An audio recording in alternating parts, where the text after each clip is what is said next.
우리 오늘은 헤브리서 제5장 7절 이하에 있는 말씀을 가지고 은혜를 나누겠습니다. 7절 다 같이 읽으십시다. 그는 육체에 계실 때 자기를 죽음에서 능히 구원하실 이에게 심한 통곡과 눈물로 간구와 소원을 올렸고 그의 경건하심으로 말미암아 들으심을 얻었느니라. 그는 육체에 계실 때, 그는 바로 예수님을 말씀하는 것입니다. 육체에 계셨다고 하는 것은 예수님이 33년 동안 육체를 집으로 삼고 계신 것입니다.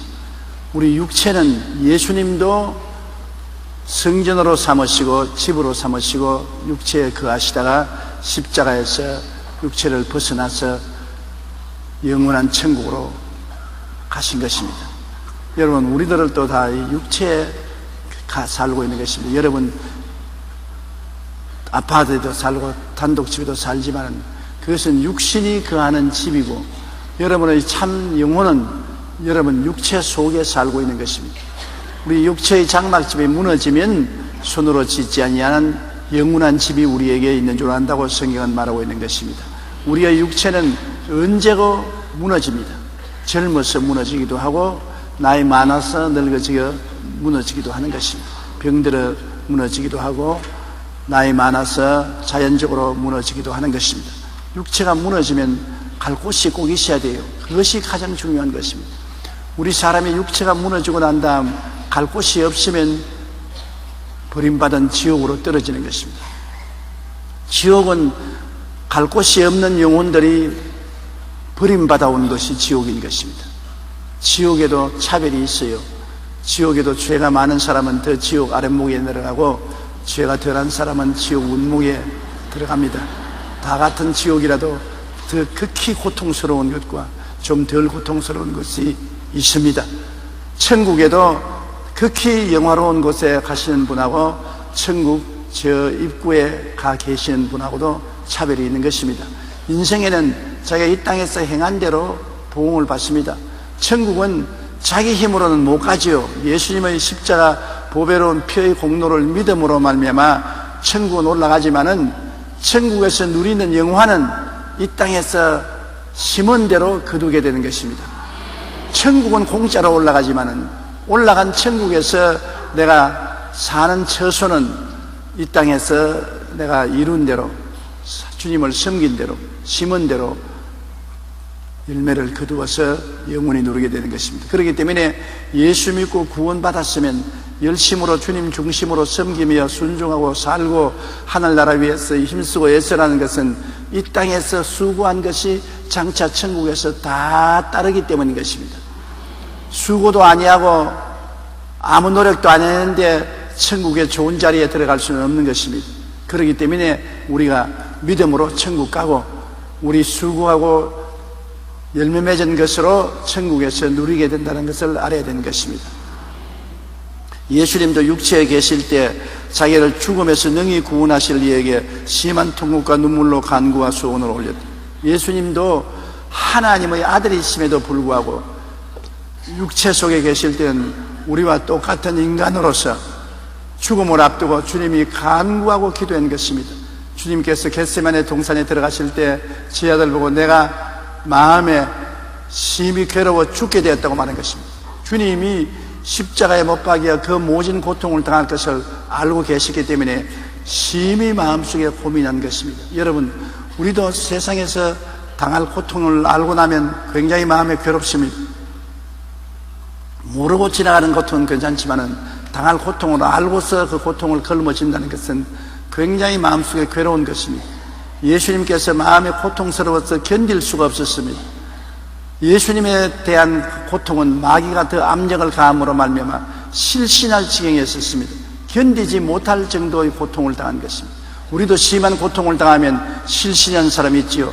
나쁜 소식을 듣고 난 다음에 정신을 잃어버리고 실신한 사람이 있고 혹은 심한 충격을 받아 죽는 사람도 있는 것입니다. 그 고통을 잠재우는 것은 기도를 통해서 극복하는 도리밖에 없는 것입니다. 저도 목회를 하면서 심히 마음에 답답한 일이 있어 마음이 고통스러워 밤잠이 오지 않고 밥이 목에 넘어가지 않냐고 괴로울 때가 종종 있었습니다. 어찌해야 도울지 알 수 없는 그러한 때에는 하나님께 엎드려 기도를 하고 몇 시간이고 엎드려 기도하면 마음의 평화를 찾게 되는 것입니다. 자기 힘으로 찾는 것이 아니라 하나님의 평화가 있을처럼 마음속에 임하여서 마음이 고요해지고 잠잠해지고 평안해지는 것입니다. 하나님이 주는 평안은 세상에 주는 것과 같지 않은 것입니다. 세상의 염려 근심은 문제가 해결되어야 평안이 오지만 하나님 나라는 문제가 아직 해결이 안 되는데도 불구하고 하나님께 엎드리면 하나님께서 우리 마음속에 모든 문제를 극복하고 그를 걸머쥘 수 있는 마음의 힘을 주시고 평안으로 채워주시는 것입니다. 하나님의 평안이 마음을 점령할 때 참으로 행복해지고 마음에 기뻐지는 것입니다. 예수님도 하나님의 평안을 얻어서 십자가를 걸머쥘 힘을 얻기 위하여 통곡하고 부르짖어 기도한 것입니다. 통성기도는 왜 하느냐? 마음과 뜻을 다 바쳐서 하나님께 부르짖을 때 통성으로 기도하지 않을 수 없는 것입니다. 답답하지 않을 때는 묵상으로 가만히 앉아있어 묵상기도도 할 수 있는 것입니다. 그렇지 않으면 조용한 입술로서 사근사근 기도할 수 있습니다. 많이 답답하면 통곡을 하고 땅을 치고 우는 것입니다. 여러분, 사랑하는 자녀를 잃거나 부모를 잃은 사람들이 조용하게 앉아서 묵상 기도하는 것보다는 그 충격에 통곡을 하고 울고 몸부림치는 것도 우리가 텔레비에서 종종 보지 않습니까? 사랑하는 자녀가 세상을 떠나면 그 관을 잡고 몸부림을 치며 우는 부모들을 많이 보는 것입니다. 너무 슬프기 때문에 통곡하고 몸부림치는 것입니다. 너무 안타깝고 너무 답답해서 하나님의 도움이 절실히 필요할 때는 부르짖어 기도하는 것입니다. 스르보니게 여인이 예수님께 나가서 그 딸이 귀신 들렸을 때 고쳐달라고 할 때 주님 뒤에 따라하면서 내 딸 귀신 들렸어요. 고쳐주세요.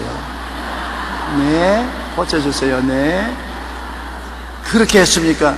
아닙니다. 너무나 마음에 고통스럽고 딸이 귀신 들려 괴로워하니까 견딜 수가 없어서 주님께 부르짖었습니다.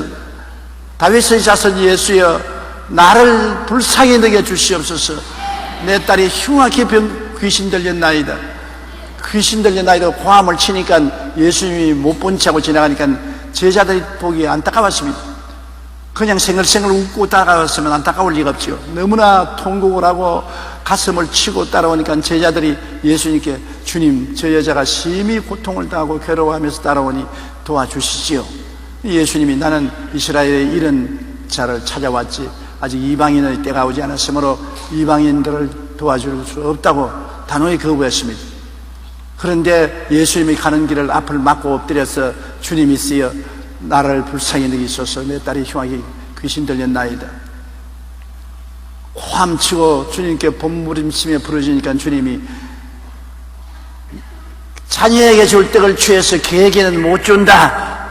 지금은 아직 이방인의 때가 아니므로 이방인은 개다. 자녀에게 줄 치료의 떡을 개에게는 주지 못한다. 그 부인이 얼마나 마음에 간절한지, 옳소이다. 나는 개라도 좋습니다. 개도 자녀들이면 박사 밑에서 부스러기는 얻어먹는데 내게 부스러기라도 주십시오. 너무나 간절한 그 호소에 주님이 오 여자여, 내 믿음이 크도다. 내가 이 말을 했으므로 귀신이 내 딸에게서 나간다니라. 고침을 받은 것입니다. 부르짖어서 응답받은 것입니다. 성경에도 예레미야서 34년 3절에 너희는 내게 부르짖으라고 하는 것입니다. 부르짖는 것이 뭡니까? 조용한 말로 말하는 것이 부르짖는 것입니까? 아닙니다. 목이 쉬도록 고함을 치고 외치는 것이 부르짖는 것입니다. 외치지 않으니까 자연히 땅을 치게 되고 가슴을 붙잡게 되고 몸부림을 치게 되는 것입니다. 울며 외치며 부르짖어 기도하는 것은 간절한 기도가 되는 것이고, 그 기도가 마귀의 장박을 흐러뜨리고 마귀의 저항을 물리치고 하나님 보좌에 상달되는 기도가 될 수 있는 것입니다.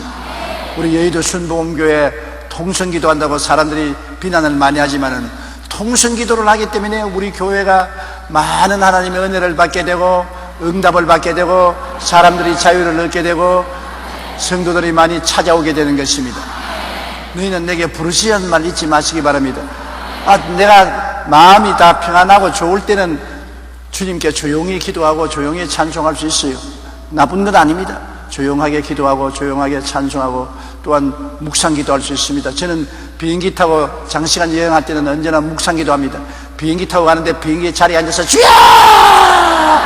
고함을 치면 온 비행기에 탄 사람이 다 미쳤다고 하지 않겠습니까?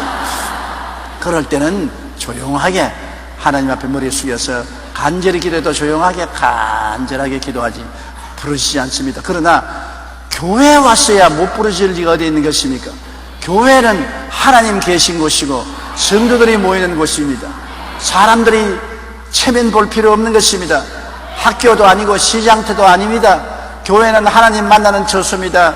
교회에 와서 고함쳐 부르시지 못한다면 어디에서 고함치겠습니까?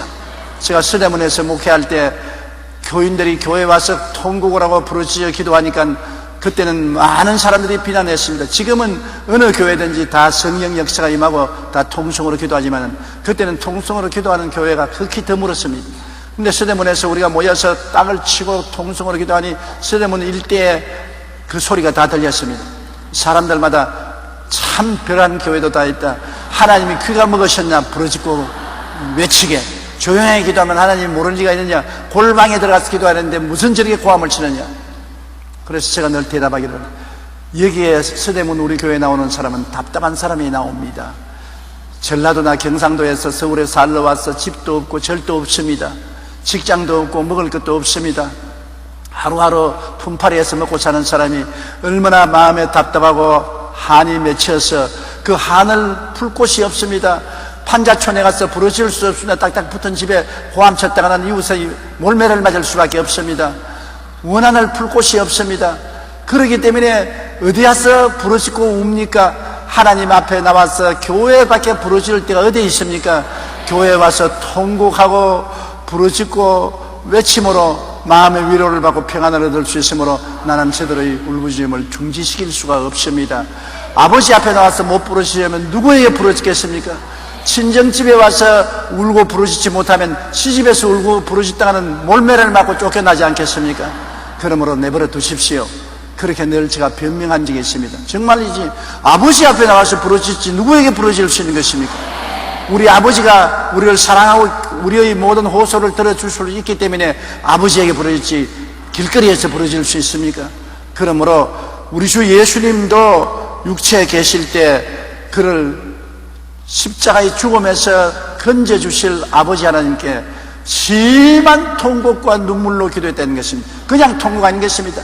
주야, 아버지야, 겟세마네 동산이 쩌렁쩌렁 울리도록 주님께서 심한 통곡을 하고 눈물을 줄줄 흘리고 그의 이마에 땀이 핏방울이 되도록 부르짖어 몸부림친 것입니다. 그래서 하나님이 그 기도를 들으시고 예수님의 마음에 심한 고통과 괴로움을 잠잠케 할 수 있도록 평안을 주시고 주님께서 나중에는 평안한 마음으로 안나스와 가야바의 뜰에서 신문당하고 빌라도의 뜰에서 신문당하고 매를 맞고 십자가를 짊어지고 갈 수 있는 것은 마음의 힘이 있어서 그런 것입니다. 마음의 힘이 없으면 살아갈 수가 없어요. 육신의 힘도 힘이지만은 마음의 힘이 더 중요한 것입니다. 마음이 불안하고 공포에 떨면 육신의 힘은 아무것도 아닌 것입니다. 근데 육신이 아무리 약해도 마음의 힘이 딱 들어가 있으면 육신의 약한 것을 극복할 수가 있는 것입니다. 우리 예수 믿는 사람은 육신의 힘을 가지고 살지 않고 마음의 힘으로 사는 것입니다. 마음에 무슨 힘이냐? 마음속에 예수님이 와 계시기 때문에 부활하신 예수님을 성령으로 모시고 마음의 힘으로 사는 것입니다. 어려움을 당할 때 기도하고, 주여, 나는 눈에는 아무 증거 안 보이고 귀에는 아무 소리 안 들리고 손에는 잡히는 건 없어도 내 마음속에 주님이 계심으로 주님과 함께 삽니다, 믿습니다 하고 나가면 어떠한 흑암도 물리치고 살아갈 수 있는 것입니다. 마음의 힘, 이것이 진짜 힘인 것입니다. 마음의 능력, 이것이 진짜 능력이지요.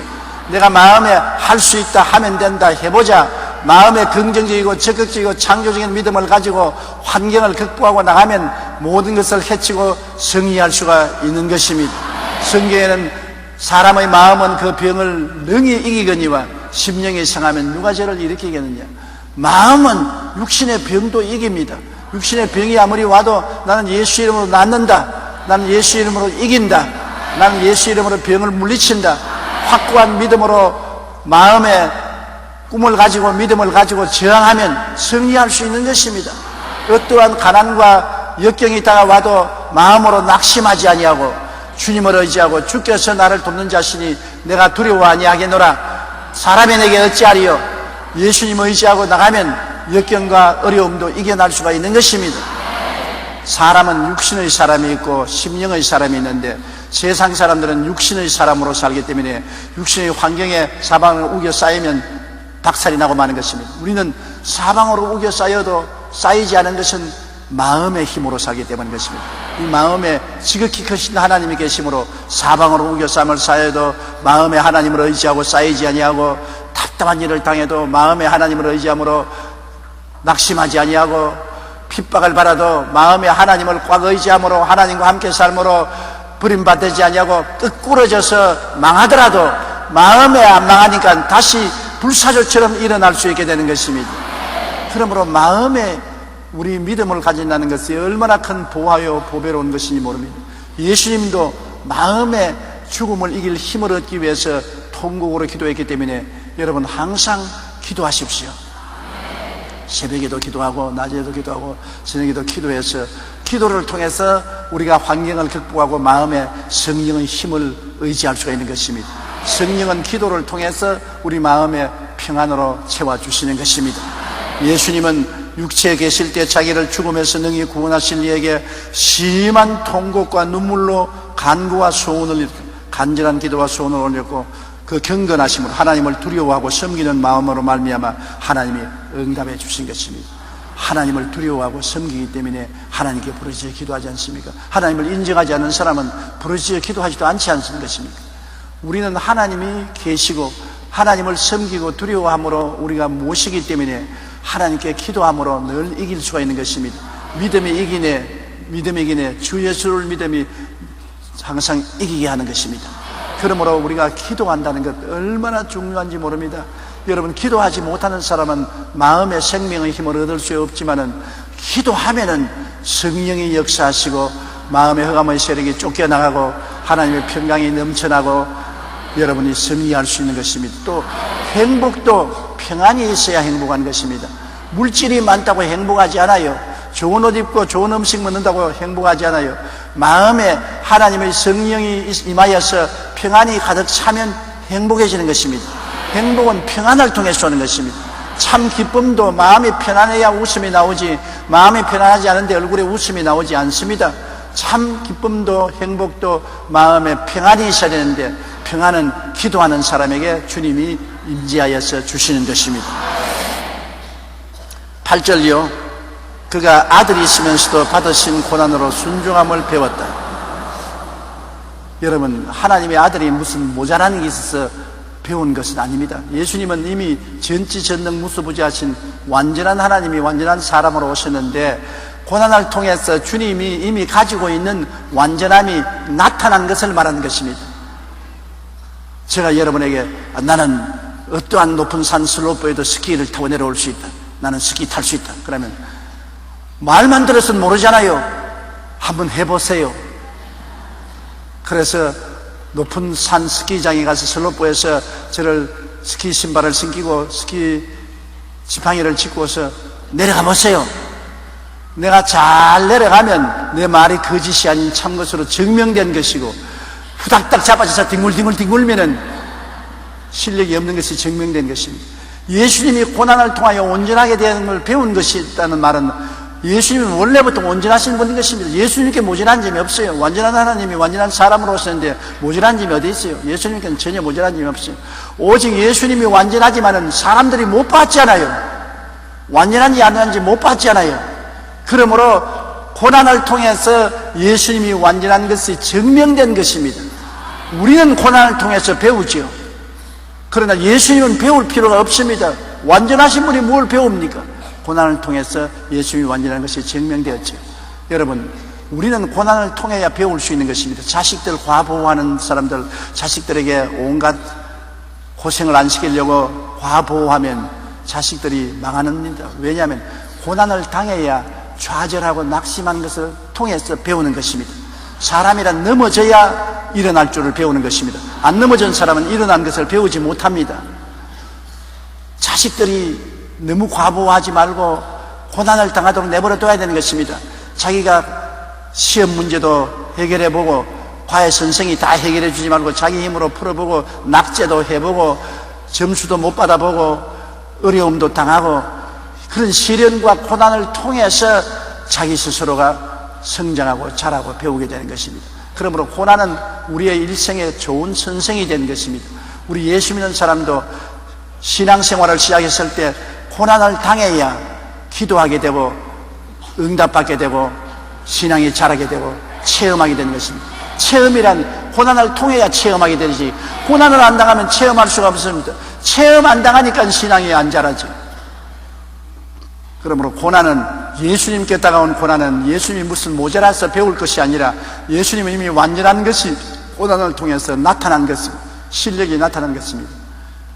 무거운 물건을 드는데 예수님은 이미 힘이 있기 때문에 힘이 있는지 없는지 알려주기 위해서 끄덕 들죠. 우리는 들다가 자빠지고 절다가 놓습니다. 그러면 어떻게 합니까? 자꾸 매일마다 열심히 들어서 육체 근육에 힘이 들어서 나중에는 들 수 있게 되는 것입니다. 우리는 드는 것을 배우는 것이고 예수님은 이미 들 힘이 있는 것이 증명되는 것입니다. 예수님이 뭘 모자라서 배운다고 생각하면 큰 오해입니다. 예수님은 완전한 하나님이 완전한 사람으로 오시기 때문에 모자란 점이 전혀 없습니다. 완전하지요. 그러나 고난을 통해서 온 인류 앞에서 예수님은 능력 있는 분이신 것이 증명된 것입니다. 그가 아들이면서도 받으신 고난으로 순종함을 배웠다는 것은 증명되었다는 것입니다. 예수님이 무슨 순종이 없어서 배운 것입니다. 우리는 고난을 통해서 넘어지고 자빠지고 불순종하고 그래서 상처를 입고 난 다음 순종하는 것이 불순종하고 얻어맞는 것보다 낫다는 것을 배우게 되는 것입니다. 강아지도 그렇잖아요. 부뚜막에 올라가지 말라고 하는데 자꾸 올라가면 때려야 얻어맞아야 안 올라가는 게 낫다. 올라가다가 얻어맞는 것보다 안 올라가는 것이 낫다. 순종함을 배우는 것입니다. 고난을 통해서 얻어맞아야 배우는 것입니다. 어린아이도 자꾸 불을 켜놓으면 불을 자꾸 손으로 잡는데 과부에서 잡지 마라 하면 평생에 뜨거운 것이 뭔지 모릅니다. 불을 자꾸 잡으려고 하면 잡도록 내버려 놔요. 지가 잡으면 너무 뜨거워가지고서 나중에 불만 오면 안 간다고 합니다. 고난을 통해서 배우는 것입니다. 고난을 안 통하면 배우지를 못해요. 그렇기 때문에 우리는 고난을 통해서 순종함을 배우는 것입니다. 순종하는 것이 훨씬 낫더라. 순종 안 하고 매 맞고 고통당하는 것보다 훨씬 낫다. 그것을 배우게 되는 것입니다. 우리가 공항지에 가면은 들어가지 말라고 철책을 쳐놨잖아요. 왜 철책을 쳐놨느냐? 까짓 나는 철책 같은 거 필요 없다고 뛰어넘어갔다가 벼락에 뒹굴어 가지고서 붕대 투성이가 되고 병원에 다리가 부러져서 입원해봐야 그 다음부터 철책 보면 어이구 저 건너가지 말아야지. 저 큰일 난다고. 고난을 통해서 배우게 되는 것입니다. 십계명이란 바로 철책인 것입니다. 이 십계명을 뛰어넘으면 고통을 당하는 것을 깨달아 알므로 나중에 십계명을 지키는 것입니다. 내 앞에 다른 신을 두지 말라, 우상에 절하지 말라, 하나님 이름을 망령되이 부르지 말라, 안식일을 거룩히 지켜라. 이것을 어겨보니까 기도가 안 나오고 하나님이 응답도 안 하고 하나님이 진노하시고 하나님이 채찍을 때림으로 하나님하고 동행하고 복 받으려면 하나님과의 사계명을 지켜야 된다.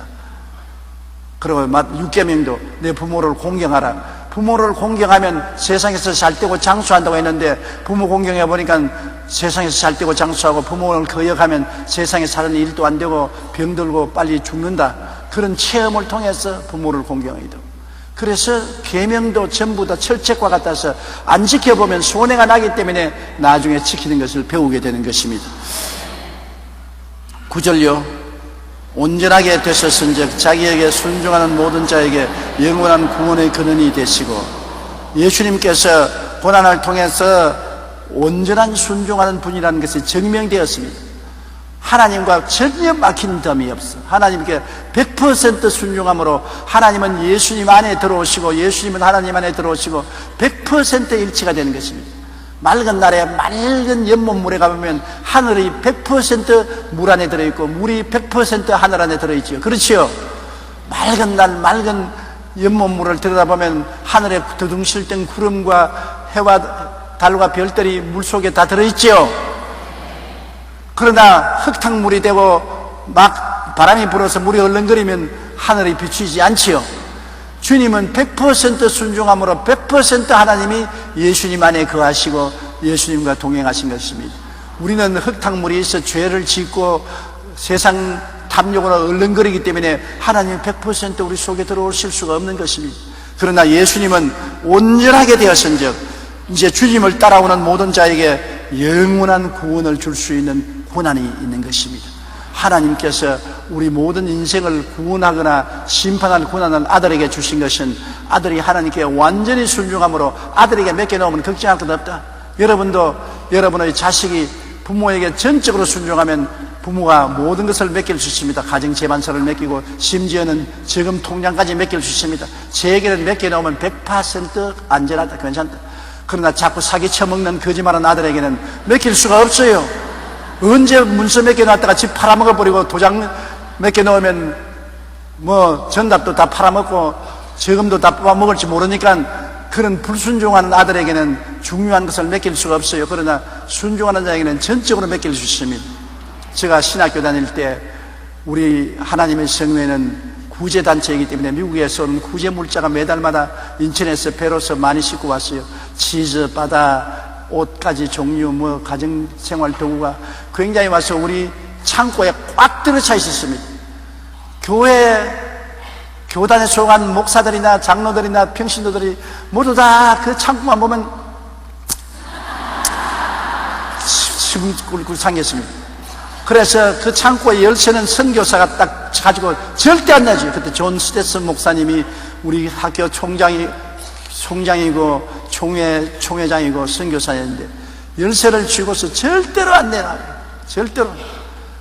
그래서 사람들마다 선교사에게 아부하고 겁신거리고 손을 비비고 그게 깡통이라도 몇 개 얻어먹으려고.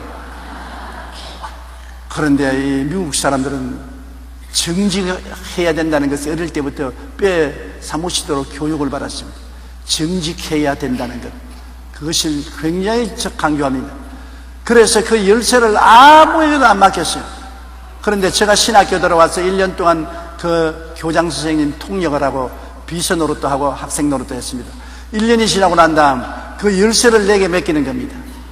조 목사는 이 열쇠를 가지고서 이 모든 물자를 관리하라. 아니, 나를 어떻게 믿고 열쇠를 맡깁니까? 내가 1년 동안 지나보니까 자네는 믿을 수가 있다. 자네는 거짓말 하지 않고 절대로 내 말에 복종하고 순종하는 사람인 것을 내가 알았기 때문에 열쇠를 맡깁니다. 그 다음부터 내가 열쇠를 찾죠. 아따, 조그마한 학생을 보고 목사님들이 와서 절을 하고 교수님들이 나에게 짜장면 대접을 다 해주고 굉장한 대우를 받았습니다. 그래서 눈 한 번만 감고 한 트럭만 씻고 나가자. 밤에 창고만 열면 한 트럭만 씻고 나가면 우리 박치는 것이니까 나도 먹고 너도 좀 나눠줄 테니까 팔자 한번 고치자. 제가 절대로 열쇠를 안 주거든. 나는 죽어도 안 줍니다. 나중에 나를 모함해가지고서 경찰에 잡혀 들어가서 감옥살이까지 만들었습니다. 그래도 내가 열쇠 안 내놓았죠. 그래 놓으니까 나중에 미국 하나님의 성회 본부에서 임원들이 누구를 믿을 수 없어도 조용기는 믿을 수가 있다. 그때 총회에서 문제가 생겨서 저를 총회에서 쫓아내려고 할 때 미국의 선교 부장인 호간 박사라는 분이 그런 말을 한 것을 내가 지금도 기억합니다. 누가 뭐라고 해도 나는 조용기는 믿는다. 다른 사람이 무슨 말로 모함을 하더라도 나는 조용기는 믿는다. 나는 그 말에 지금도 굉장히 감동을 느끼고 있는 것입니다. 사람이 인생에 살면서 정직과 성실과 근면 세 가지가 있어야 성공하는 것입니다. 정직하고 성실하고 부지런하면 못 살 사람이 없는 것입니다. 남 좀 속여 먹는다고 뭘 두려울 게 있는데 속이면은 한 번 속이면 속임을 당한 사람은 다음에는 안 속는 것입니다. 사람이 정직하면 오래오래 사람들의 신뢰를 받을 수 있지만은 한두 번 거짓말하면은 나중에 사람들이 그 말을 믿지 아니하므로 그 사람과 함께 일하려고 하지 않는 것입니다. 또 성실도 그렇습니다. 맡겨놓은 것을 자기 일같이 충성스럽게 하는 사람은 나중에 무슨 일도 맡길 수 있지만은 남의 일이라고 해서 덤성덤성하고 집어치워버리는 사람은 도저히 나중에 일을 맡길 수가 없는 것입니다. 또 부지런하면 여러분 아침부터 저녁까지 열심히 일하는 땀 흘리는 사람은 먹고 살게 되는 것입니다. 성경에는 사람은 이마에 땀을 흘려야 먹고 살겠다고 말하는 것입니다. 땀을 흘리지 않고는 잘 먹고 살 수가 없어요. 땀을 흘려야 돼요. 그렇기 때문에 우리 자녀 교육할 때 정직하고 성실하고 근면해라. 이거 꼭 가르쳐야 되고 물론 충성심도 가르쳐야 되는 것입니다. 정직하고 성실하고 건면하고 자기가 섬기는 사람에게 충성을 다해야 되는 것입니다. 자꾸 배반하고 반역하고 배신하면은 절대로 그 사람 장래에 설 수가 없는 것입니다. 한 사람을 배신한 사람은 다른 사람도 배신하는 것입니다. 사람은 신뢰를 가지고 살아야 되는 것입니다. 그러므로 우리 주 예수님은 하나님께 절대 순종하고 성실하고 아버지 일에 근면하고 충성스러웠었습니다. 십자가를 걸머지고 몸짓고 피 흘려 죽기까지 하나님께 복종했으므로 하나님이 예수님이라는 이름만 들어도 너무 좋아서 하나님이 막 경련을 하시는 것입니다. 예수 이름 얼마나 하나님이 존귀하게 느끼고 기쁘고 즐겁게 느끼는지 모릅니다. 그러므로 우리가 예수 이름으로 나가야 하나님 나라에 들어갈 수 있는 것입니다. 예수 이름으로 기도해야 응답받는 것입니다. 예수 이름 없이 우리 이름으로 나가서는 백발백중 쫓겨나고 마는 것입니다. 우리는 개떡 같은 존재예요. 우리 이름은 아무 가치 없어요. 예수 이름을 의지하고 나가야 우리도 존귀하게 되고 영화롭게 되고 인정을 받게 되는 것입니다.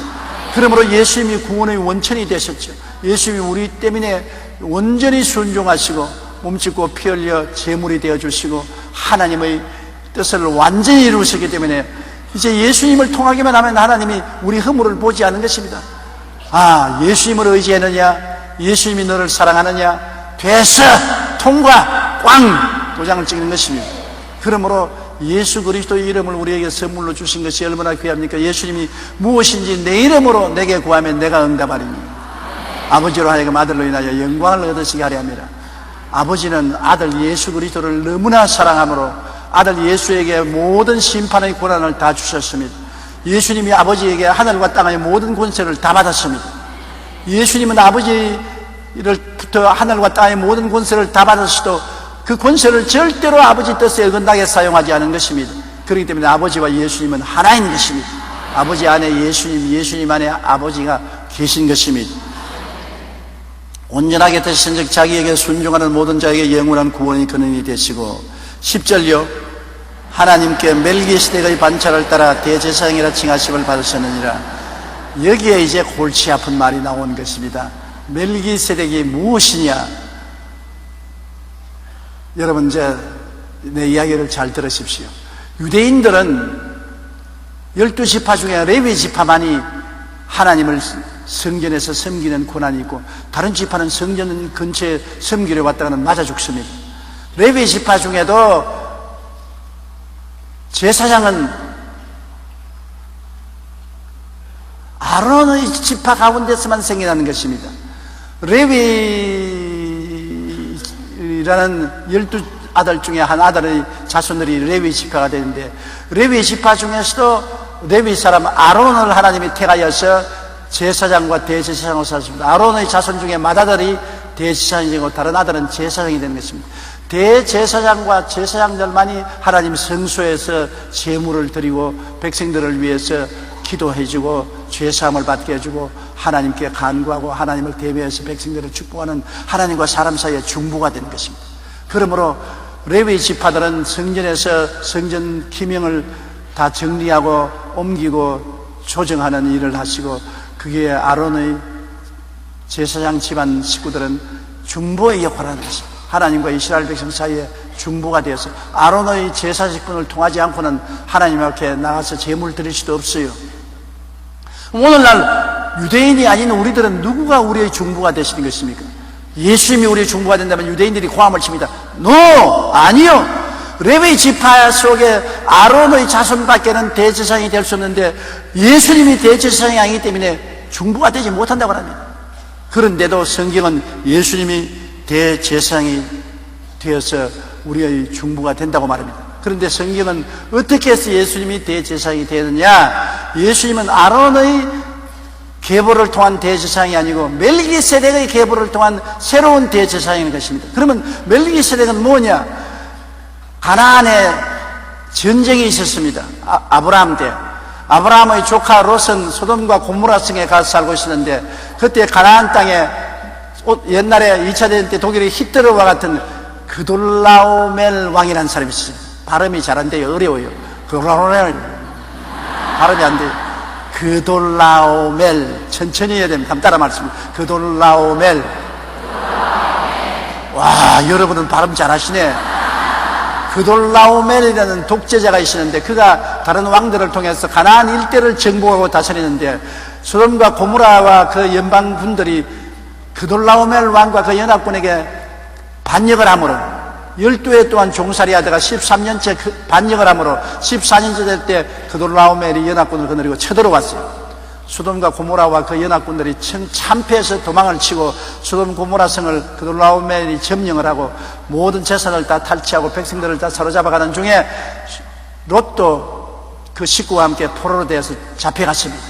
그 말을 가나안 땅에 살고 있는 아브라함에게 전달하며 아브라함이 조카를 구원하기 위해서 집에서 길이운 318명을 데리고 출발했습니다. 아브라함이 얼마나 부자로 잘 살았던지 여러분, 집에서 318명의 사병을 거느렸습니다. 한 식구 10명도 먹여 살기 힘드는데 318명을 먹이고 입히고 훈련시켰으니 아브라함이 거부가 아닌 것입니까? 아브라함은 거부요, 이삭도 거부요, 야곱도 거부요. 하늘나라 태간 백성 받은 사람들이 고생은 했지만은 거지 굶어 죽은 사람 아무도 없습니다. 하나님의 뜻은 예수 믿는 사람이 시험과 환난과 고난을 통해도 헐벗고 굶주리기를 원하지 않습니다. 우리는 예수 안에서 다 축복받아 나누어 주는 삶을 살아야 되는 것입니다. 아브라함이 318명을 거느리고 야가 바다에 습격을 했는데 그돌라오멜이 전쟁에 이기고 난 다음 많은 물자를 빼앗고 포로도를 잡아서 중간에 가서 군대들을 모으고 정근히 취해서 먹고 춤추고 즐거워하는데 기습을 했습니다. 그래서 혼비백산으로 도망치는 것을 아브라함이 칼로서 그들을 다 치고 이기고 난 다음에 소돔과 고모라 성에 있는 모든 백성들을 다 도로 찾고 조카 롯과 그 가족들을 다 도로 찾아서 성전고를 부르면서 돌아오니까 거기에 살렘 왕 멜기세덱이라는 사람이 남았습니다. 살렘 왕 멜기세덱은 누구냐? 살렘이란 말은 의의 왕, 평강의 왕이라는 것입니다. 그런데 살렘 왕 멜기세덱은 하나님의 제사장이라고 말했던 것입니다. 하나님의 제사장으로서 지극히 높으신 자의 제사장으로서 와서 아브라함에게 떡과 포도주를 가져와서 떡을 먹이고 포도주를 주고 축복을 해준 것입니다. 너를 승리하게 하고 원수를 너희 손에 맡긴 지극히 크신 하나님께 축복을 받을지어다 축복을 했습니다. 아브라함이 안수를 받고 축복을 받고 자기가 얻은 모든 물질 중에 11조를 다 바쳤습니다. 그러니 멜기세덱이 얼마나 높은 분이요 위대한 분이요 아브라함이 그가 하나님의 제사인 것을 알았기 때문에 11조를 거기에 다 들었습니다. 그때는 아브라함이 아직 12지파를 낳기도 전이기 때문에 레위 족속은 아브라함의 옆구리 속에 있었습니다. 아직 태어나지도 않았었어요.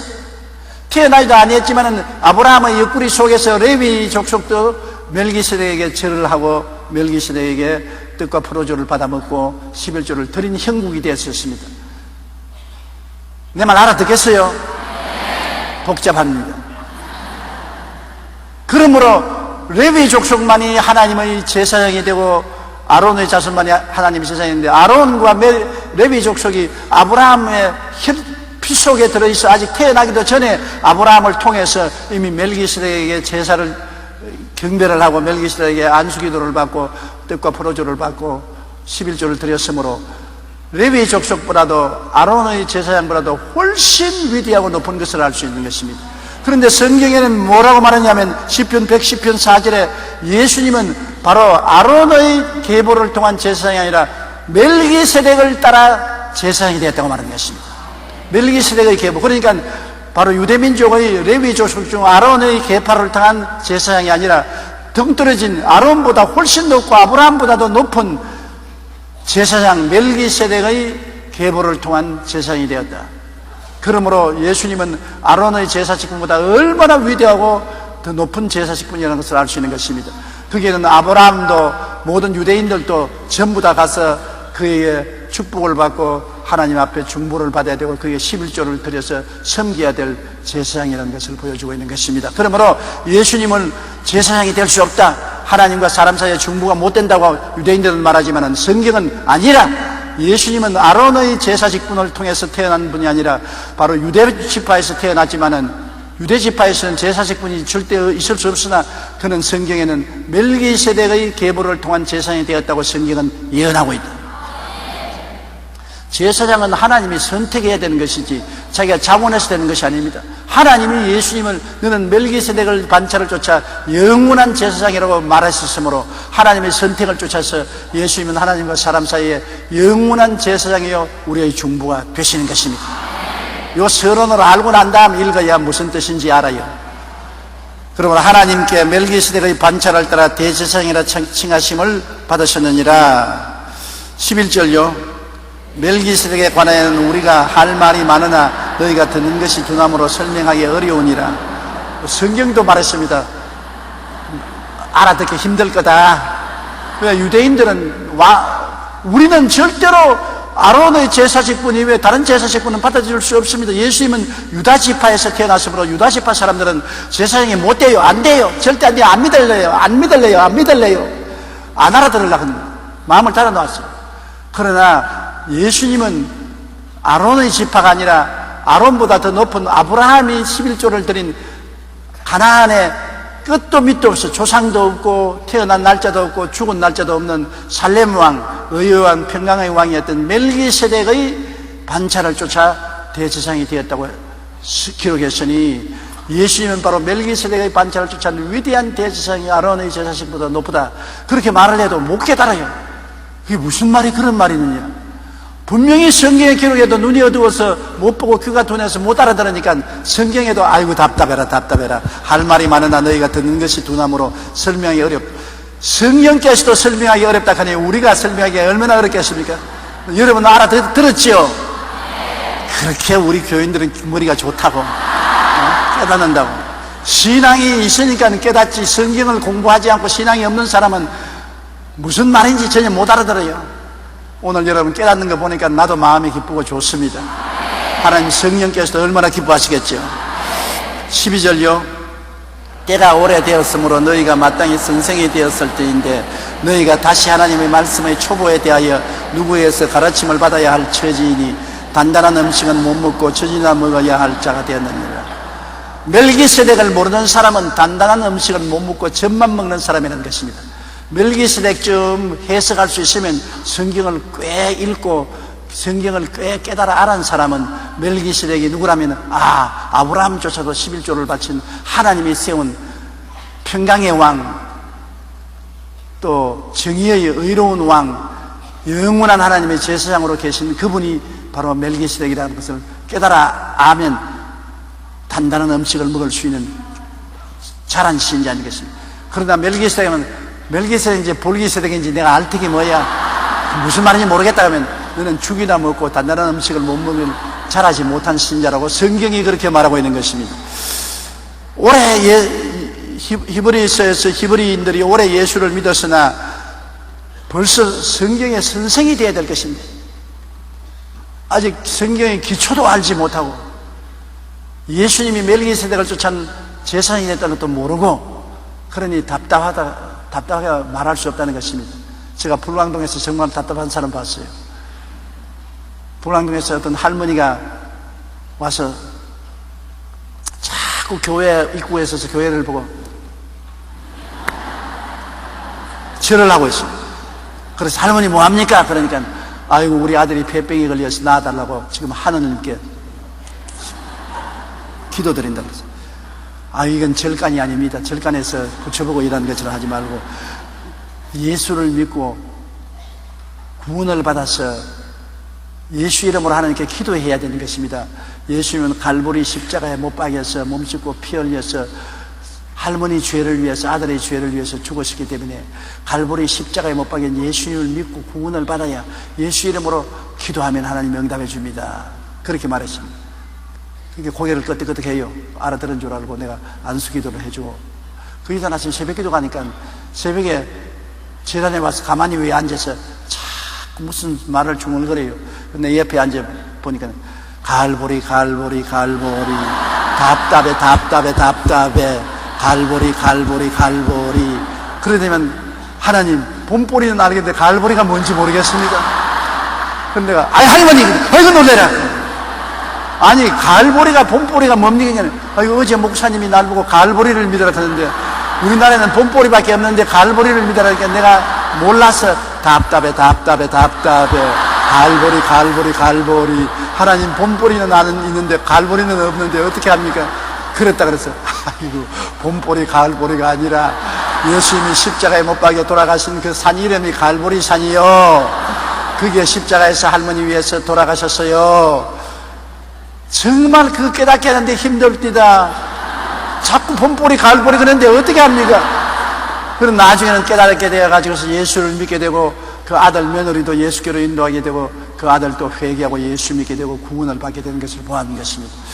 깨달아야 신앙이 자라게 돼요. 깨달지 못하고 교회 그냥 왔다 갔다 하고 성경도 읽지 않으면 그냥 종교적인 신자는 되지 진실로 거듭난 신자가 못 되는 것입니다. 무엇가 무엇인지 알아야죠. 알아야 면장도 하지, 모르면 면장도 못 하는 것입니다. 알아야 지역장도 하고 구역장도 하지, 모르는데 어떻게 지역장 구역장을 하는 것입니까? 여러분, 깨닫는다는 것은 말씀을 공부하고 말씀을 배워서 성령의 마음이 올바르게 깨닫게 해야지, 올바르게 못 깨닫으니까 이단과 사설을 따라가죠. 오직 예수 그리스도를 통해서 구원받는 것을 확실히 알고 십자가의 오중복음과 삼중축복을 확실히 깨달아 알면은 왜 이단과 사설에 끌려가는 것입니까?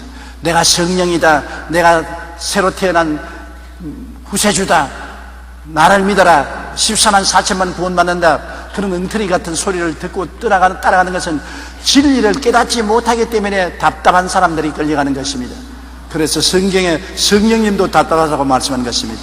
때가 오래되었으므로 너희가 마땅히 선생이 되어야 될 터인데, 다시 하나님의 말씀의 초보에 대해서 누구에게 가르침을 받아야 할 처지니 단단한 음식은 못 먹고 전이나 먹어야 할 자가 되었도다. 13절요. 이는 젖을 먹는 자마다 어린아이니 의의 말씀을 경험하지 못한 자요. 어린아이가 젖을 먹지요. 자라면 밥을 먹잖아요. 신앙도 예수를 믿어서 회개하여 구원하는 가장 기초적인 신앙만 아는 사람은 아직 젖을 먹는 사람이에요. 그 외에 나가서 오중복음과 삼중축복을 깨닫고 성령 충만을 깨닫고 믿음과 순종에 대한 도리를 깨닫게 되면 이제는 딱딱한 음식을 먹고 밥을 먹고 자라게 되는 것입니다. 젖을 먹을 때는 젖을 먹어야 되겠지만 늘 젖만 먹으면 어떻게 돼요? 내가 초등학교 다닐 때 그때는 국민학교라고 했습니다. 국민학교 때 우리 친구 한 놈이 있는데, 우리가 초등학교는 그때 우리 8살 때 들어갔어요. 저도 8살 때 1학년 들어갔는데, 학교 갔다가 집에 오면 책부다리에서 엄마! 그러니까 엄마가 오면 엄마가 젖을 척 내놓으면 이놈이 젖을 빨아먹어요. 내가 그때 보고 너무나 기가 막혀서, 아니 8살짜리가 어떻게 젖을 빨아먹습니까? 그래도 8살짜리가 항상 엄마 부르짖고 엄마 젖을 빨아먹는 걸 보고 내가 참 기가 막힙니다.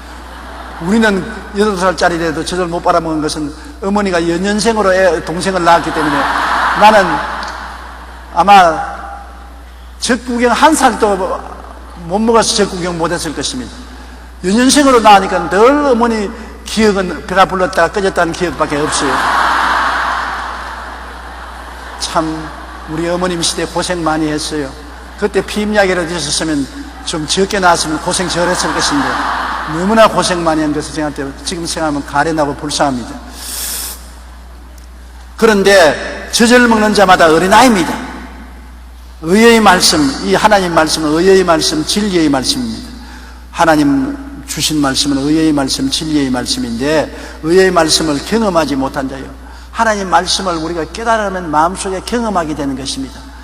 진리를 알고 깨달으면 그 말씀이 마음속에 피가 되고 살이 되고 경험이 되는 것이, 그러므로 말씀을 그냥 근성으로 머릿속에만 아는 것이 아니라 깨달으면 마음속에 내 살이 되고 피가 되고 내 생명이 되는 것입니다. 말씀과 내가 하나가 되는 것입니다. 그러므로 의의 말씀을 경험해야 되는 것입니다. 14절요. 단단한 음식은 장성한 자의 것이니 그들은 지각을 사용함으로 연단을 받아 선악을 분별하는 자들이니라. 단단한 음식 하나님의 깊은 진리의 말씀은 장성한 자의 것이니 그들은 지각을 사용함으로, 지각이란 성령으로 깨달음을 말하는 것입니다. 지각은 깨닫는 감각이란 말인 것입니다. 아무리 들어도 무슨 말인지 못 알아들으면 지각이 없는 사람이요, 깨달으면 지각이 있는 사람인 것입니다. 제가 제일 처음에 예수를 믿고 회개하고 구원을 받고 난 다음 너무 기뻐서 히브리서를 펼쳐서 읽었는데요, 흰 것은 종이요 까만 것은 글이더라고요. 무슨 말인지 한마디도 모르겠더라고요. 세상에 예수 처음 믿고 난 다음에 로마서를 들춰봐도 무슨 말인지 모르겠고 히브리서를 들춰봐도 모르겠고 구약은 진짜로 정말 모르겠어요. 나중에 지각을 사용하게 돼서 깨닫게 되니까 로마서가 그렇게 좋고 히브리서가 그렇게 좋고 구약 성경이 그렇게 적과 꿀이 없이 단데 지각을 갖지 못할 때는 깨닫지를 못해요.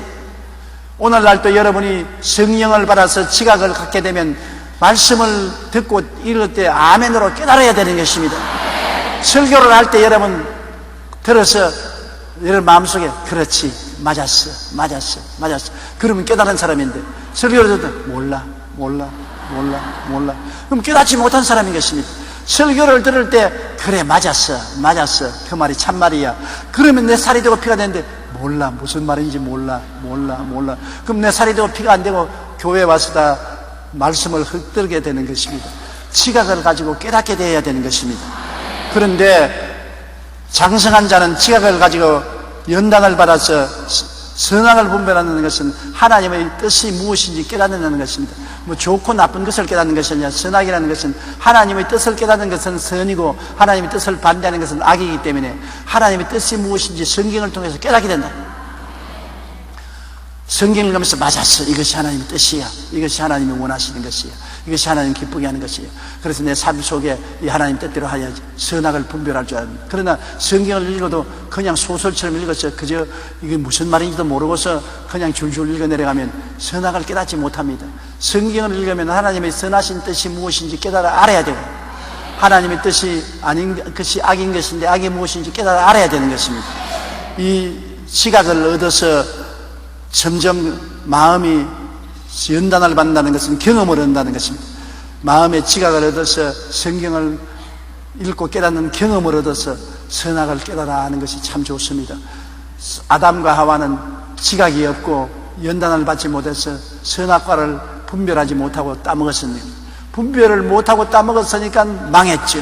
분별을 하고 따먹었으면 안 망했죠. 우리 한국 사람 같으면 절대로 안 먹습니다. 선악과를 따먹으라고 꾀는 뱀을 잡아 먹어버리면 뭐 걱정할 것 없잖아요. 우리 한국 사람만 지금 뱀 좋아하는 사람 어디 있습니까? 참 아담과 하와에 있던 에덴 동산에 뱀도 채수가 좋아요. 한국 사람 만났으면 절단 강산 날 걸 가지고 분별을 하면은 우리가 하나님의 뜻을 깨달아 알고 선을 택하고 악을 택하지 않는데 분별을 못하기 때문에 악한 것에 끌려 들어가는 것입니다. 분별도 연단을 받는다는 것은 경험을 자꾸 해야 돼요. 하나님 말씀을 읽고 자꾸 경험을 하면은 판단이 돼요. 경험을 못하면 이것인지 저것인지 잘 몰라요. 경험을 하면 판단을 하고 깨닫게 되는 것입니다. 6장 1절 우리 읽으십시다. 그러므로 우리가 그리스도의 초보를 버리고 죽은 행실을 회개함과 하나님께 대한 신앙과 우리 예수 믿는 신앙의 초보가 뭐냐? 초보는 회개하라, 이 초보인 것입니다. 회개하라, 천국이 가까웠다. 회개 안 하고 예수 못 믿지요. 회개하는 것이 신앙의 초보고 그 다음 예수를 구주로 믿는 것이 초보에 들어가는 길인 것입니다. 회개하고 예수 그리스도를 믿고 그 다음 2절요. 심례들과 안수와 죽은 자의 부활과 영원한 심판에 관한 교훈의 틀을 다시 닦지 말고 완전한 대로 나아갈지어다. 가장 근본적인 신앙 아닙니까? 회개하고 예수님을 믿고 그 다음에는 물로 침례받고 그 다음에는 우리가 축복받기 위해서 성령 받기 위해서 안수받고 그 다음에는 죽은 자는 부활해서 믿지 않은 자는 심판을 받고 믿는 자는 천국에 들어간다. 가장 기초적인 신앙인 것입니다. 이 기초를 까먹고 난 다음 또 닦고 까먹고 난 다음 또 닦고 하지 말고 이거는 이미 졸업장 탔으니까 앞으로 쑥 나가야 되는 것입니다. 여러분 회개하고 예수 믿어라 가장 기초인 것입니다. 그 다음에 물세례 받고 물침례 받고 그 다음 안수기도 받고 성령 받고 믿는 자는 영원한 천국에 들어가고 안 믿는 자는 영원한 불못에 들어간다. 이거는 예수 믿는 사람 가장 초보적인 신앙으로 다 알아야 될 것입니다. 이걸 모르면 신앙이 되지 않아요. 기초가 되지 않아요.